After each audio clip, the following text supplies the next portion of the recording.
Short sentences பார்க்கலாம். என்ன அப்படின்றத மீன்னு சொல்லுவோம் இங்கிலீஷில். இப்போது என்ன பற்றி, பற்றி அப்படின்றத அபவுட்டுன்னு சொல்லுவோம். என்ன அப்படின்றத மீ, அபவுட் மீ. எனக்கு எதிராக, எதிராக அப்படின்றத அகைன்ஸ்ட்னு சொல்லுவோம். எனக்கு அப்படின்றத மீ, அகைன்ஸ்ட் மீ.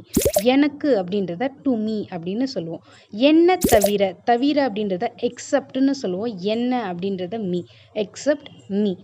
சுத்தமாக தெரியாதவங்க கூட கற்றுக்கலாம். இந்த மாதிரி ரொம்ப சிம்பிளாக ஈஸியாக இங்கிலீஷ் கற்றுக்கணும் அப்படின்னா நம்ம சேனலை ஃபாலோ பண்ணி சப்ஸ்கிரைப் பண்ணிக்கோங்க.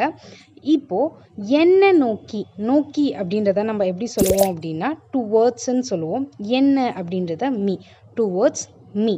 என்னுடன் அப்படின்றத நம்ம எப்படி சொல்லுவோம் அப்படின்னா வித் மீ அப்படின்னு சொல்லுவோம். With me. இப்போது இது உங்கள் டர்ன். எத்தனை பேர் கரெக்டாக சொல்கிறீங்க அப்படின்றத பார்க்கலாம். எனக்கான நேரம் அப்படின்றத எப்படி சொல்லலாம் அப்படின்றத காமெண்ட் செக்ஷனில் சொல்லுங்கள்.